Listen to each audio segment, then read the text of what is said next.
जीवन में एक बात समझने योग्य हमेशा सदा सर्वदा योग्य व्यक्ति के लिए होती है, संसार, यह जो अथक संसार है जिसमें हम वास कर रहे हैं,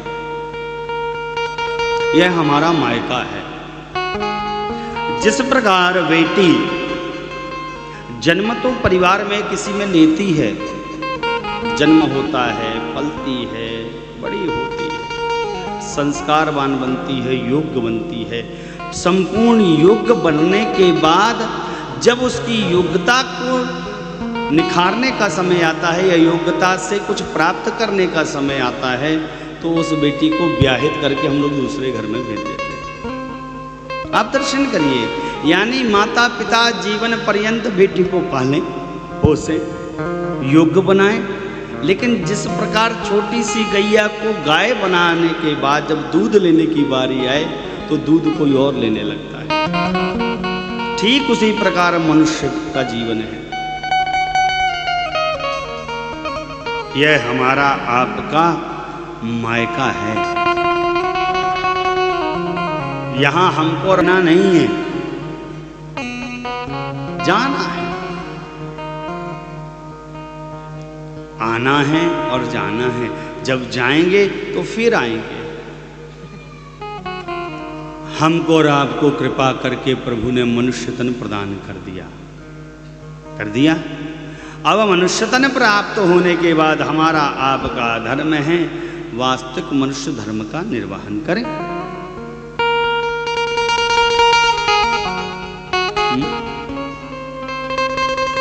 श्रेष्ठ जीवन जीने की ओर अग्रसर हो। कैसे श्रेष्ठ जीवन जिया जाए महाराज? श्रेष्ठ जीवन पर्यंत जब जीव के शरीर में तन में प्राण रहे तब भी भगवान का नाम गाए, और जीवन के अंतिम क्रम की लीला का वर्णन करे तब भी भगवान का नाम गाए। ये धर्म है। अब एक बड़ी विचित्र बात महाराज, मान लीजिए किसी व्यक्ति ने जीवन पर्यंत भगवान का नाम गाया, जीवन पर्यंत, जब से वो बड़ा हुआ है, जब से उसको अपनी सुध है, तब से भगवान के नाम को वो गा रहा है, और जीवन की अंतिम क्रम तक भगवान के नाम को गाया। छोटा सा बड़ा हो गया, बड़ा सा वृद्ध हो गया, वृद्ध से मृत्यु के वर्ण करने वाला है और भगवान का नाम गा रहा है। लेकिन महाराज जब अंतिम समय आया, अंतिम पल आया और अब से प्राण निकलने वाले हैं, और हो सके मान लीजिए उस समय में, उसके अंतिम समय में वो भगवान का नाम विस्मृत कर जाए, भगवान का नाम ना गा पाए, माया में फंस जाए, मोह में फंस जाए, किसी स्थिति में फंस जाए, उस समय क्या गति होगी उस जीव की? क्योंकि उसने तो जीवन पर्यंत भगवान का नाम गाया है, बस अंतिम समय में भगवान का नाम नहीं गा पाया और भगवान को याद नहीं कर पाया। बाकी जीवन पर्यंत भगवान को याद करता रहा, भगवान का नाम गाता रहा। तो क्या ऐसा व्यक्ति अभागा माना जाएगा कि जीवन पर्यंत तो गाया लेकिन अंतिम क्रम में नहीं गा पाए? उसके साथ भगवान क्या गति करते हैं?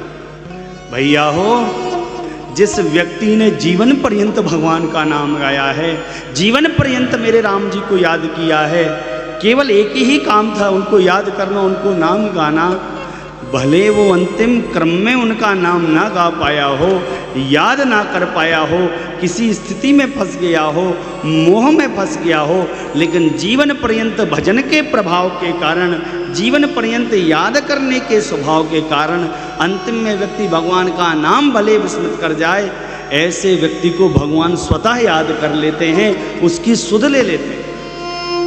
तुम भले भूल गए लेकिन मुझे तो तुम्हारी याद है।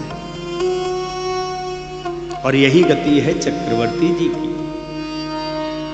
जियन मरण फल दशरथ पावा, अंड अनेक अमल जसु छावा। जीने के भी फल को प्राप्त किया महाराज ने और मृत्यु के भी फल को प्राप्त किया महाराज। श्रेष्ठ जीवन है महाराज का।